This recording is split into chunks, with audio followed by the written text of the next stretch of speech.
अस्सलाम वालेकुम everyone. I hope कि आप लोग जहां कहीं भी होंगे खैर खैरियत से होंगे। आम आदमी हाजिर है आम आदमी बकबक के एक नए ब्लॉग के साथ। जी दोस्तों, तो आज हम अपने ब्लॉग के अंदर बात करेंगे अभी कुछ पिछले दिनों हुए होते हुए हालात के बारे में, जिसको अभी तक मेरे हिसाब से सही तरीके से समेटा नहीं गया है। जी हाँ, मैं बात कर रहा हूँ किर्गिस्तान में जो पाकिस्तानियों के साथ जो सलूक हुआ और जो दूसरे इंटरनेशनल स्टूडेंट्स के साथ उनके कैपिटल बिश्केक में जो झगड़े हुए, फसाद हुए कॉलेज स्टूडेंट्स के दरमियान। तो इसमें हमें सबसे पहले तो ये जानना है कि ये मसला था क्या और ये कहाँ से शुरू हुआ। तो ये बात हुई है, शुरुआत इस वाक़े की जो हुई है वो हुई है 13 तारीख को, 13 मई को। तो 13 मई को कुछ स्टूडेंट्स की जमातें आप कह लें, लेकिन कुछ लोकल और फॉरेन स्टूडेंट्स कहें तो ज़्यादा बेहतर है। कुछ लोकल और फॉरेन स्टूडेंट्स के दरमियान एक क्लैश हुआ। और ये लोकल स्टूडेंट्स तो वहाँ के मुकामी ही लोग थे, जो कि इंटरनेशनल स्टूडेंट्स थे। उसमें वहाँ पे रहने वाले वो लोग जो कि जिनका ताल्लुक इजिप्ट से, इंडिया से, पाकिस्तान से, बांग्लादेश से था, ये वहाँ के हॉस्टल में रह रहे थे लोग और वहाँ के मेडिकल कॉलेजेस में, डिफरेंट मेडिकल कॉलेजेस में पढ़ रहे थे। तो वहां से ये वाकया शुरू हुआ। 13 तारीख को कुछ लोगों के दरमियान क्लैश हुआ और उसके बाद वही सिचुएशन खराब होती गई, बढ़ती गई और उसके बाद फिर आई थिंक, हाँ, 17 तारीख को जो वहां पे क्लैश मजीद बढ़ा और उसके बाद वहां पे मारा मारी हुई और लोकल अगर हम जबान में बोलें तो फड्डे हुए वहां पे। और उसके बाद फिर सिचुएशन थोड़ा सा आउट ऑफ, थोड़ा नहीं काफी ज्यादा आउट ऑफ कंट्रोल हुई। लेकिन चक्कर ये है कि जिस तरीके से उस मामले को हैंडल किया गया, आई थिंक वो जो सिचुएशन है उस सिचुएशन को वहां पे रहने वाले लोगों के लिए, जो पाकिस्तानी वहां पे मौजूद थे, और उन लोगों के लिए जो कि उन पाकिस्तानी लोगों की फैमिलीज पाकिस्तान में मौजूद थी, उनके लिए मजीद जो है वो सिचुएशन को बजाय जल्दी से जल्दी उसका सोल्यूशन प्रोवाइड करने के, उस चीज को मजीद खराब किया गया। अब वो क्लैश हुआ, उस क्लैश के अंदर कुछ लोग जख्मी भी हुए। अभी भी वहां पे हमारे काफी पाकिस्तानी, बिकॉज एक नंबर मैं आप लोगों को कोट करूं कि वहां पे एक अंदाजे के मुताबिक 11,000 से ऊपर पाकिस्तानी और 15,000 से ऊपर इंडियंस मौजूद हैं, जो कि मुख्तलिफ वहां पे मेडिकल कॉलेजेस में अपनी तालीम हासिल कर रहे हैं। अच्छा, तालीम जो है वो बिश्केक में और किर्गिस्तान जैसे मुल्क के अंदर क्यों हासिल की जा रही है? फर्स्ट ऑफ ऑल, जो वहाँ की मेडिकल यूनिवर्सिटीज हैं वो WHO से रिकग्नाइज्ड हैं। WHO एक आलमी इदारा है जो कि हेल्थ से रिलेटेड मैटर्स को डील करता है। और वहाँ पे किर्गिस्तान के अंदर जो यूनिवर्सिटीज हैं उसमें जो तालीम है वो पाकिस्तान के हिसाब से भी काफ़ी सस्ती पड़ रही है, या कंपैरेटिवली पाकिस्तानी यूनिवर्सिटीज से भी काफ़ी कम पड़ती है। इस वजह से हमारे यहाँ से काफ़ी लोग जो कि जिनका ताल्लुक मोस्टली पंजाब या KP वाली साइड से होता है, ये लोग काफ़ी जाके वहाँ पे तालीम हासिल करते हैं।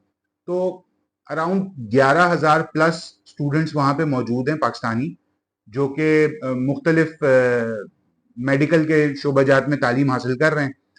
और उनके मुताबिक जो मेडिकल की वहाँ पे पढ़ाई की जो कॉस्ट है वो अराउंड जो है वो आधी होती है पाकिस्तान से। तो पाकिस्तान में तकरीबन ये पूरी कॉस्ट जो एक MBBS की जो कॉस्ट होती है वो अराउंड 8 या 9 मिलियन के करीब होती है तकरीबन पाकिस्तानी रुपीज में।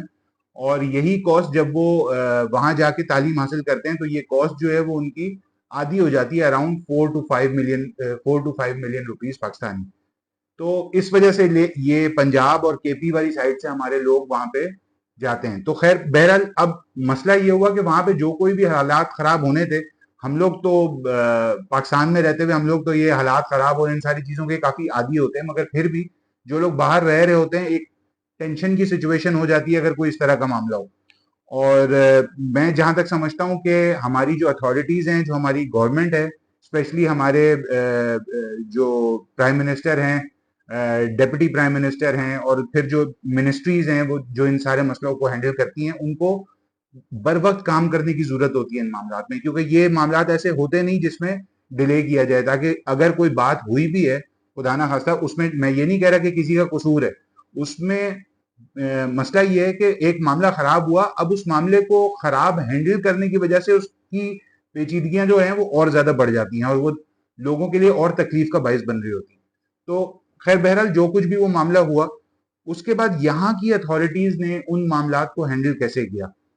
संडे को मैं हमारे डेप्यूटी प्राइम मिनिस्टर इसहाक डार साहब उनकी मैं प्रेस कॉन्फ्रेंस को देख रहा था, तो वो अपनी प्रेस कॉन्फ्रेंस में मुझे ये कहते हुए नजर आए कि जी हालात अंडर कंट्रोल हैं और हालात जो हैं वो सारे काबू में हैं, उनकी वहां की अथॉरिटीज से भी बात हो रही है। 17 तारीख को ये 13 तारीख को इनिशियली ये मामला शुरू हुआ था, लेकिन 17 तारीख को ये सारे क्लैशेस जो हैं वो और बढ़ गए। अभी भी बहुत सारे लोग वहां पे मौजूद हैं। बकौल हमारी गवर्नमेंट के ये लोग वहां से स्पेशल फ्लाइट्स के जरिए इन लोगों को बुलाया जा रहा है जिनसे कोई पैसे नहीं लिए जा रहे। लेकिन जो कहानी है, कुछ जो ग्राउंड रियलिटी है, वो जरा इसके थोड़े से बरखिलाफ डिफरेंट है। तो अब इसमें है क्या कहानी सारी कि एक तो जो लोग वहां से आ रहे हैं वो बता रहे हैं कि पाकिस्तान एम्बेसी को उनको ज्यादा लिफ्ट नहीं करा रही। पाकिस्तान एम्बेसी में जो लोग मौजूद हैं वो उनको ज्यादा लिफ्ट नहीं करा रहे। ठीक है, यहाँ पे वो नंबर्स वगैरह सारे दे रहे हैं, उनके घर वालों को मुतमईन करने की कोशिश भी की जा रही है, बट क्या ये चीजें जो रिक्वायर्ड एफर्ट हैं उस हिसाब से पूरी हैं या नहीं है। मेरे हिसाब से ये चीजें नहीं हो रही जिस तरीके से इस मैटर को हैंडल करना चाहिए। आज भी अगर वो प्रेस कॉन्फ्रेंस करके ये कह रहे हैं कि सारे हालात सही हैं, अब एक पॉइंट जो मेरे दिमाग में, मेरे छोटी सी अकल में आता है, वो ये है कि एक बच्चा जो वहां पे पढ़ने के लिए गया है उसने हजारों लाखों रुपए वहां पे फीस पे की हुई है।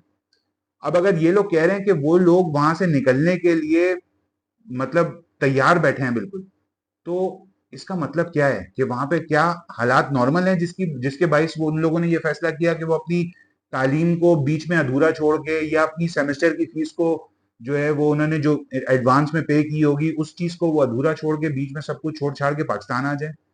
सही हालात में क्या आदमी ऐसे फैसले करता है? मैं उस दिन प्रेस कॉन्फ्रेंस जो देख रहा था उसमें उस बात को बिल्कुल एक अलग तरीके का रंग देने की कोशिश की जा रही थी। यहाँ पे मैं कोई ब्लेम गेम नहीं कर रहा हूं, मैं वो चीज बात कर रहा हूं जो मैंने संडे को प्रेस कॉन्फ्रेंस में देखा कि इसहाक डार साहब और अता तारड़ साहब, इन दोनों लोगों की प्रेस कॉन्फ्रेंस थी और जिसमें वो अमीर मुकाम साहब भी मौजूद थे। ये सारे लोगों का कहना ये था कि हालात नॉर्मल होने की तरफ जा रहे हैं। अगर भाई हालात सारे नॉर्मल होने की तरफ जा रहे हैं तो क्या जरूरत पड़ रही है उन सारे स्टूडेंट्स को स्पेशल अरेंजमेंट्स करके पाकिस्तान वापस बुलाने की? फर्स्ट ऑफ ऑल, इसका मतलब है कि हालात सही नहीं है, टेंशन सिचुएशन वहां पे मौजूद है। मेरा इत्तेफाक हुआ कुछ इंडियन न्यूज़पेपर्स देखने का, कुछ इंडियन खबरें देखने का, क्योंकि वहां पे इंडियन स्टूडेंट्स भी मौजूद हैं। उन लोगों का कहना ये है कि उनकी एम्बेसीज ने वहां पे रहने वाले जो जो भी स्टूडेंट्स मौजूद हैं उनको सख्ती से मना किया हुआ है कि वो अपने घरों से बाहर या अपने हॉस्टल के कमरों से बाहर ना निकलें। रात के वक्त भी लाइट्स को जितना ज्यादा बंद रख सकते हैं उतना बंद रखने की कोशिश करें। तो जब इस तरह की सिचुएशन वहां पे है और दूसरी तरफ हमारे जो डेप्यूटी प्राइम मिनिस्टर हैं और अता तारड़ साहब जो हैं, ये वहां पे प्रेस कॉन्फ्रेंस यहाँ पे करके जो है वो ये बोल रहे हैं कि वहां पे हालात जो है वो नॉर्मल होने के लिए जा रहे हैं। तो दोनों चीजें एक दूसरे के बिल्कुल बरखिलाफ खड़ी हुई। अगर हालात नॉर्मल हैं तो उन स्टूडेंट्स को वहां से आने की कोई जरूरत नहीं है जो इतने हजारों लाखों खर्च करके वहां पे पढ़ाई कर रहे हैं, और अगर वो वापस आने के लिए तैयार हैं तो इट मीन्स के हालात नॉर्मल नहीं है। तो ये एक छोटी सी चीज मेरे दिमाग में आ रही थी उनकी प्रेस कॉन्फ्रेंस को सुन के, जो कि मैं ये समझ रहा था कि आप लोगों से डिस्कस करना जरूरी है, बिकॉज अराउंड अगर 11,000 बच्चे वहां पे मौजूद हैं, इट मीन्स कि 11,000 फैमिलीज वहां पे जो है वो परेशान है पाकिस्तान के अंदर, कि जिनके लोग वहां पे पढ़ रहे हैं, जिनके बच्चे उस जगह पे पढ़ रहे हैं।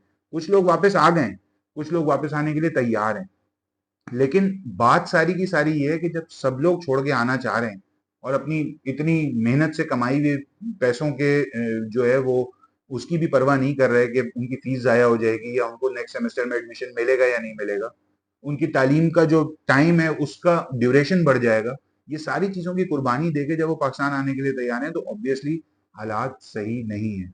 डीप डाउन इस चीज में जाके हम लोगों को मजीद देखना पड़ेगा कि ये मामला जो है वो, मेरे हिसाब से तो अभी तक इस मामले को उस तरीके से हैंडल नहीं किया जा रहा जिस तरह हैंडल करना चाहिए।